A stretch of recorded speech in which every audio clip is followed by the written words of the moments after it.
And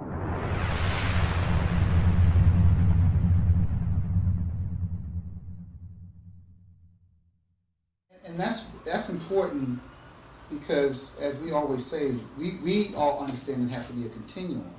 It will never not be a need for that service. It'll never not be a need. What we're really saying is, where do we emphasize that need, and where in your continuum can you improve on those aspects of the family things that Ross just mentioned, like an involvement. We use involvement as a way of how well are we connecting the family with their significant others, with their family. So now what you would do is say, well, we're doing all these things that are good. So you're going back to your staff, not that, this is what we're doing. And they can clear, and they can improve in those, and they can become more skillful in how to structure and how to provide containment, because we're doing these things pretty good now. Here's how we can improve it now. But there's an involvement piece that I think we can improve on, and how do we connect to our network so that our involvement becomes very, more clean, that we're more aware, that we do spend more energy. And so your job may not be, and may not be able to be, to take on what a community-based program is doing. Meaning that you said, what happens if, you open up the door and the family's there? Well, the family's going to always be better because you did something. And so then what we're saying is that, as in our network should advocate and facilitate a process where the family can get what they need. Right. And it doesn't necessarily have to just be you alone doing it. It's part of the network process, and part of what we all believe in, which is we really want to see children heal. And the ones that need to be in that place, they need to be there. But the ones that can be healed and step down into their community, their family, whatever that definition is, then I believe all of us at this table really want that, to see that happen. Other people talk it, but they don't really want to see that happen, because then it affects their business model at that point. And we need to be able to say about you as our partner that inside your program, kids get the healing that they needed and weren't getting from their family. Yeah. We need to be able to say that with great clarity, Right. that you recognize that healing is taking place. Yeah, I think kids will say that. I've talked to your kids when I was over there. I think they'll say that. It was stunning what they reflected in terms of what they were getting from the environment and the people and stuff. Yeah. And that's what I'm saying. It doesn't create conflict. And Ross is a master at this. How he just really, joined you and just validated what you were doing. Yeah. But because he's guru, and he does that all the time, and I'm learning to try to obtain some of that.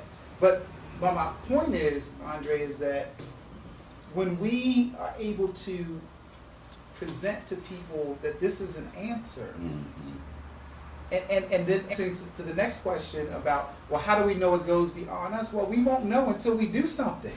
We won't know whether it goes beyond us and our agencies, what we're doing, until we try to have a change on the system itself. And my understanding is that we're sitting at the table talking about creating a systemic change where we say we're going to mobilize the community, we're going to get political leaders to be in our corner, we're going to come up with a statement of faith or of how we believe things should work in a proper way, and press that as an answer for what they say they want. Because as I told Richard when I talked to him, I agreed with what he wrote in that email trail in Marfie.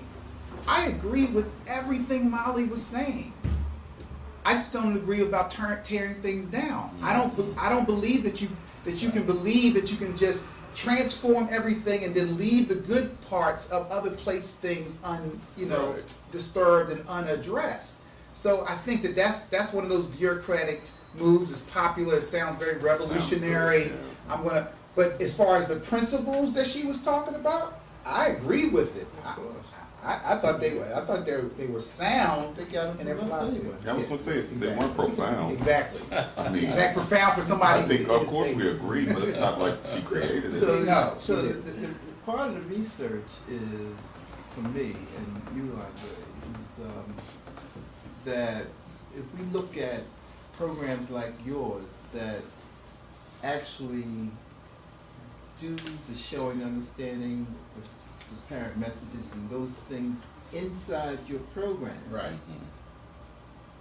My research I would want to know at the end of that process, those kids who were said not to have families, did they have families when it was ended? I mean, even out in the community. Because I think they have shut down on the people who they loved because they never received it. They receive it, I think they're open to it from wherever they're going to be.